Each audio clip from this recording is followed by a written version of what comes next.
Welcome to A Cup of History, a podcast where we explore key events and figures from world history. I'm Chris, your host, and together with our experts Jesse and Emily, we'll make world history easy to understand and engaging for everyone.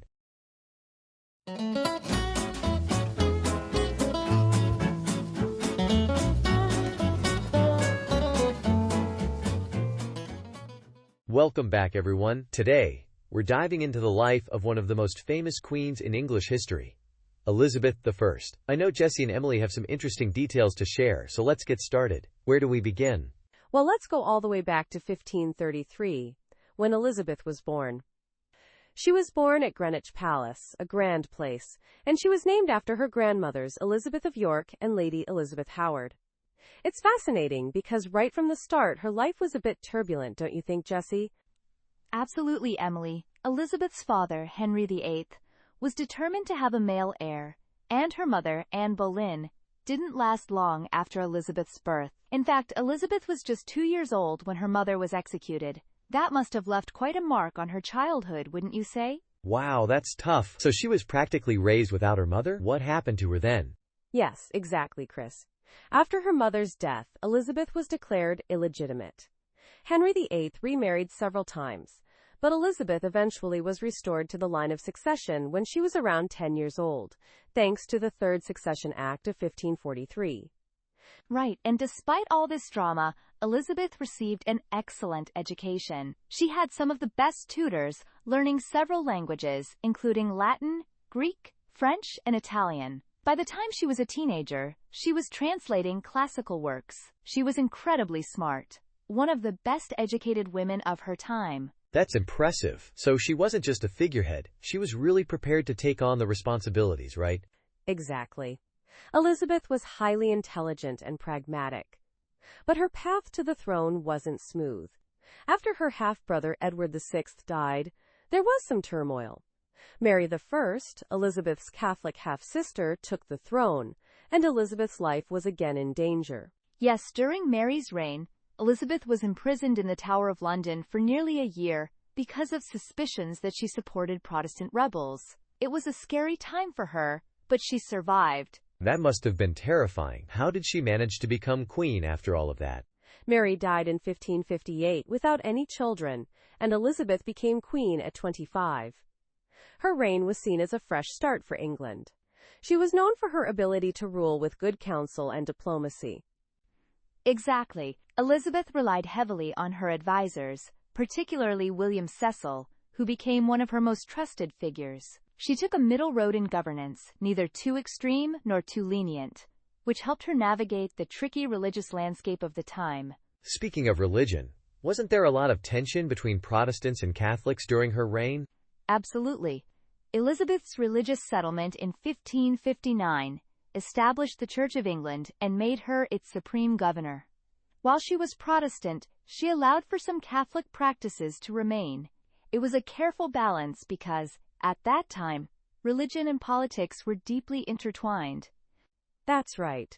Elizabeth was excommunicated by the Pope in 1570, which encouraged Catholics to see her as illegitimate.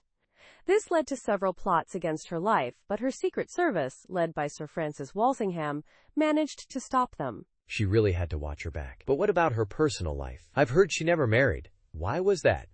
That's one of the big mysteries. Elizabeth was known as the Virgin Queen, and she never married, despite numerous suitors. Some think it was because she didn't want to share power, while others believe her experiences, like with Thomas Seymour, might have made her wary of marriage.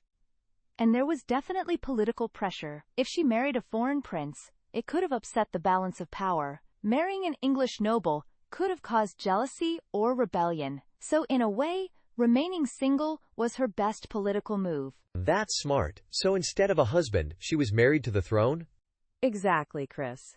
She often said she was married to her kingdom and her subjects. It was a symbolic way to show her dedication to England above all else. Fascinating. I'm really starting to understand why she's such an iconic figure. What's next for her after becoming queen? Next up, we'll talk about the Elizabethan era itself, the flourishing of English culture, the challenges she faced with foreign powers like Spain, and, of course, the famous defeat of the Spanish Armada. Oh, I can't wait to hear more about that. It sounds like her reign wasn't just about surviving. It was about thriving.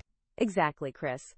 There's so much more to cover, from the arts to exploration, and how Elizabeth managed to leave a lasting legacy. We'll definitely get into that in the next part.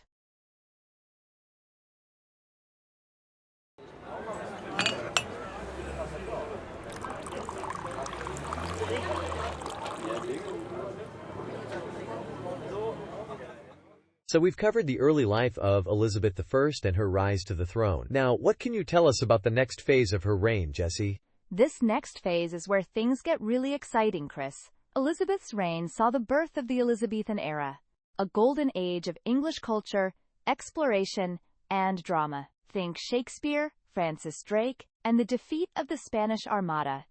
It's amazing to think about how much was happening in England during her reign. But it wasn't all smooth sailing.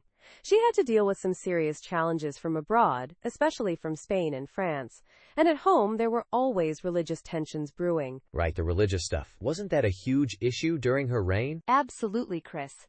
Elizabeth I tried to walk a fine line between Catholics and Protestants. While she was Protestant, she didn't push extreme reforms like her father, Henry VIII, or her half-brother, Edward VI, but she faced a lot of pressure from both sides. Exactly. Remember, back in 1570, the Pope excommunicated her, which basically encouraged Catholics to view her as illegitimate. This led to numerous plots to overthrow her, and that's where her Secret Service, led by Sir Francis Walsingham, comes into play. That must have been stressful, knowing there were people actively plotting against her. How did she deal with that? She dealt with it cautiously, but effectively. Walsingham's network of spies uncovered several plots, including one from Mary I of Scots, Elizabeth's cousin, who many Catholics saw as the rightful queen. That's right. The Ridolfi plot and the Babington plot were two of the most significant threats to Elizabeth's life. Mary of Scots was implicated in both, and in 1587 Elizabeth finally signed the death warrant for her execution. Wow, so she had to execute her own cousin? That must have been a tough decision. It was, and Elizabeth I hesitated for a long time. Some historians believe she never really wanted to execute Mary, but she was pushed into it by her advisors. There's even a story that Elizabeth signed the death warrant but didn't intend for it to be carried out immediately. When it was, she claimed it had been done without her full consent, but historians still debate whether that's true. That's really interesting. So what happened after Mary was executed? Did things calm down for Elizabeth? Not exactly. After Mary's execution, tensions with Spain escalated. King Philip II of Spain, who had been married to Elizabeth's half-sister, Mary I, saw this as an opportunity to invade England and restore Catholicism. This led to one of the most famous events in Elizabeth's reign, the Spanish Armada, in 1588. Philip II sent a massive fleet to invade England, but things didn't go as planned. I've heard about that. England won, right? How did they manage that? Yes, they did. The English had smaller, more maneuverable ships, and they used fire ships to break the formation of the Spanish fleet. But there was also a lot of luck involved. A massive storm, often called the Protestant wind, scattered the Spanish ships, and many were wrecked off the coast of Ireland. The victory over the Armada was a huge boost to Elizabeth's popularity and helped solidify her image as a strong and capable ruler. The famous speech she gave to her troops at Tilbury right before the battle is still quoted today. "I may have the body of a weak and feeble woman, but I have the heart and stomach of a king." That's such a powerful line. I can see why people admired her so much. Indeed.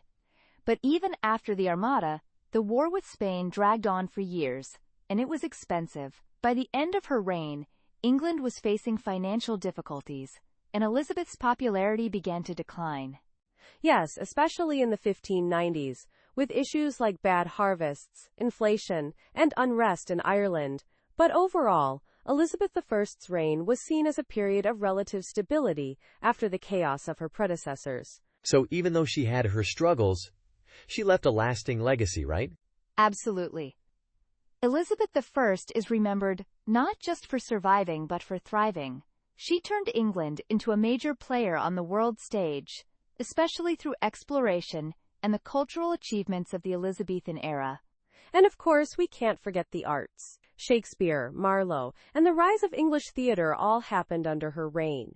That's why it's often referred to as the Golden Age. That's a lot to take in. Elizabeth really had a remarkable life and reign. What's next in her story? Next, we'll dive into the final years of her reign, including the Essex Rebellion, and how she dealt with challenges at home and abroad as she grew older. Sounds like there's still a lot more to explore. I'm looking forward to it. There's definitely more to come, Chris. Elizabeth's story is far from over.